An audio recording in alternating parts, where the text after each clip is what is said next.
देव जय गुरु जी, शुक्राना गुरु जी, अनंतम अनंतम शुक्राना। आइए संगत जी गुरु जी की कृपा प्राप्त करते हैं और अगले अध्याय की तरफ चलते हैं जो हमारा कल का शेष बच गया था। उस समय गायत्री का इस प्रकार ध्यान करें। ये भगवती गायत्री साक्षात भगवान शंकर के आधे शरीर में वास करने वाली है। इनके 5 मुख और 10 भुजाएं हैं। ये 15 नेत्रों से प्रकाशित होती हैं। नूतन रत्नमय किरीट से जगमगाती हुई चंद्रलेखा इनके मस्तक को विभूषित करती हैं। इनकी अंग कांति शुद्ध स्फटिक मणि के समान उज्जवल है। ये शुभ लक्षणा देवी अपने 10 हाथों में 10 प्रकार के आयुध धारण करती हैं। हार, केयूर, बाजूबंद, कड़े, करधनी और नुपुर आदि आभूषणों से इनके अंग विभूषित है। इन्होंने दिव्य वस्त्र धारण कर रखे हैं। इनके सभी आभूषण रत्न निर्मित हैं। विष्णु, ब्रह्मा, देवता, ऋषि तथा गंधर्व राज और मनुष्य ही सदा इनका सेवन करते हैं। ये सर्वव्यापिनी शिवा सदा शिव देव की मनोहारिणी धर्म पत्नी है। संपूर्ण जगत की माता, तीनों लोकों की जननी, त्रिगुणमयी निर्गुणा तथा अजन्मा है। इस प्रकार गायत्री देवी के स्वरूप का चिंतन करते हुए शुद्ध बुद्धि वाला पुरुष ब्राह्मण तत्व आदि प्रदान करने वाली अजन्मा देवी त्रिपदा गायत्री का जप करे। गायत्री आहुतियों से उत्पन्न हुई है और उन्हीं में लीन होती हैं। व्याहृतियां प्रणव से प्रकट होती हैं और प्रणव में ही लय हो जाती हैं। प्रणव संपूर्ण वेदों का आदि है। वह शिव का वाचक, मंत्रों का राजाधिराज, महाबीज स्वरूप और श्रेष्ठ मंत्र है। शिव प्रणव है और प्रणव ही शिव है, क्योंकि वाच्य और वाचक में अधिक भेद नहीं होता। इसी महामंत्र को काशी में शरीर त्याग करने वाले जीवों के मरण काल में उन्हें सुनाकर भगवान शिव परम मोक्ष प्रदान करते हैं। इसलिए श्रेष्ठ यति अपने हृदय कमल के मध्य में विराजमान एकाक्षर प्रणव स्वरूप परम कारण शिव देव की उपासना करते हैं। दूसरे मुमुक्षु, धीर एवं विरक्त लौकिक पुरुष भी मन से विषयों का परित्याग करके प्रणव रूप परम शिव की उपासना करते हैं। इस प्रकार गायत्री का शिव वाचक प्रणव में लय करके अहम वृक्षस्य रेविका इस अनुवाक का जप करें। तत्पश्चात अनुवाक का आरंभ से लेकर अंत में ऋतु में गोपाय तक पढ़कर कहें। दारेक्षणाश्य च आदि अर्थात में स्त्री की कामना, धन की कामना और लोकों में ख्याति की कामना से ऊपर उठ गया हूँ। मुने इस वाक्य का मंद, मध्यम और उच्च स्वर से क्रमशः 3 बार उच्चारण करें।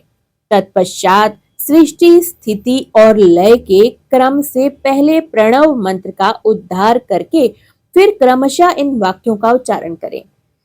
ओम भूर्वः संन्यस्तः मया, ओम भूर्वः संन्यस्तमया, ओम स्वयः संन्यस्तमयः, ओम भूर्वः स्वः संन्यस्तमयः। इन वाक्यों का मंद, मध्य और उच्च स्वर से हृदय में सदाशिव का ध्यान करते हुए सावधान चित्त से उच्चारण करें।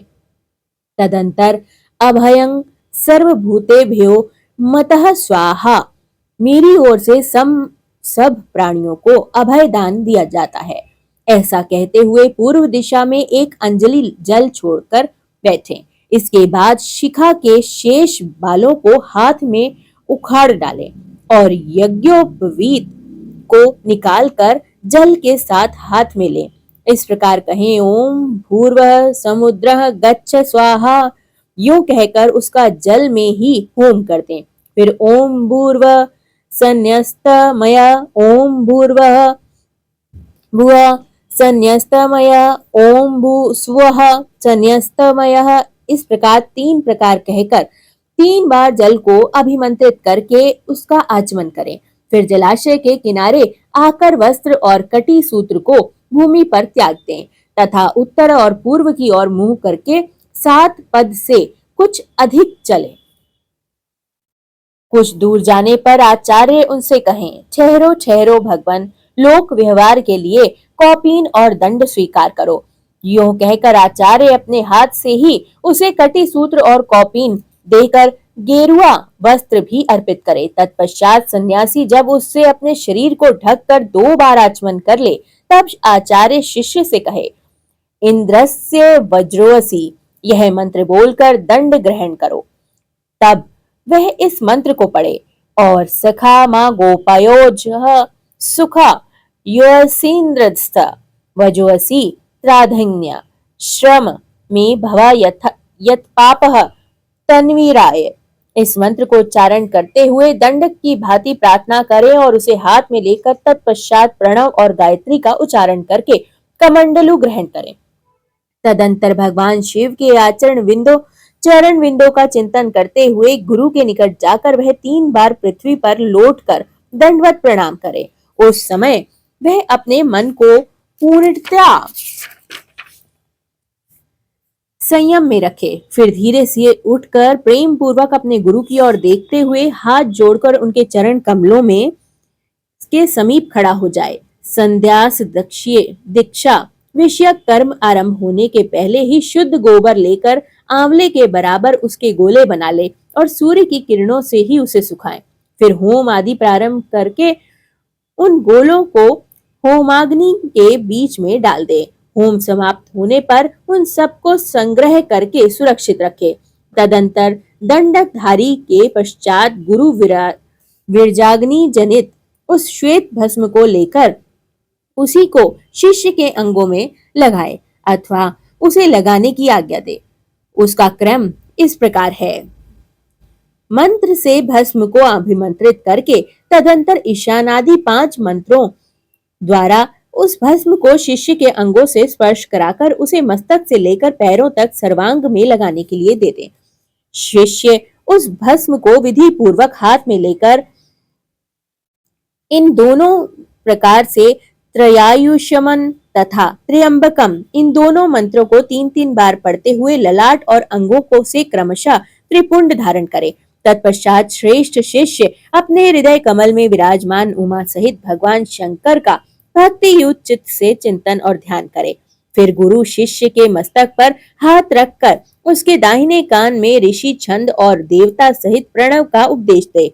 इसके बाद कृपा करके प्रणव की अर्थ का भी बोध कराए। श्रेष्ठ गुरु को चाहिए कि वह प्रणव के 6 प्रकार के अर्थ का ज्ञान कराते हुए उसके 12 वेदों का उपदेश दे। तत्पश्चात शिष्य दंडक की भांति पृथ्वी पर पड़कर गुरु को साष्टांग प्रणाम करे और उनके अधीन रहे। उनकी आज्ञा के बिना दूसरा कोई कार्य न करे। गुरु की आज्ञा से शिष्य वेदांत के तात्पर्य के अनुसार सगुण निर्गुण से भेद में शिव के ज्ञान में तत्पर रहे। गुरु अपने उसी शिष्य के द्वारा श्रवण मनन और निध्यासन पूर्वक जप के अंत में प्रातःकालीन आदि नियमों का अनुष्ठान करवाए। कैलाश प्रस्तर नामक मंडल में शिव के द्वारा प्रतिपादित मार्ग के अनुसार शिष्य वहीं रहकर शिव का पूजन करे। यदि गुरु के आदेश के अनुसार वह प्रतिदिन वहीं रहकर मंगलमय देवता शिव का पूजन करने में असमर्थ हो तो उनके अर्धा सहित स्फटिकमय शिवलिंग ग्रहण कर ले और कहीं भी रहकर नित्य उसका पूजन करे। वह गुरु के निकट शपथ खाते हुए इस तरह प्रतिज्ञा करे कि मेरे प्राण चले जाएं यह अच्छा है, मेरा सिर कट जाए यह भी अच्छा है, यह भी अच्छा, बहुत अच्छा है, परंतु मैं भगवान त्रिलोचन की पूजा किए बिना कदापि भोजन नहीं कर सकता। ऐसा कहकर सुदृढ़ चित्त वाला शिष्य मन में शिव की भक्ति लिए गुरु के निकट 3 बार शपथ खाए और तभी से मन में उत्साह रखकर उत्तम भक्ति भाव से पंचावरण पूजन की पद्धति के अनुसार प्रतिदिन महादेव जी की पूजा करे। हर हर महादेव। जय गुरुजी। शुक्राना गुरुजी। अनंतम अनंतम शुक्राना।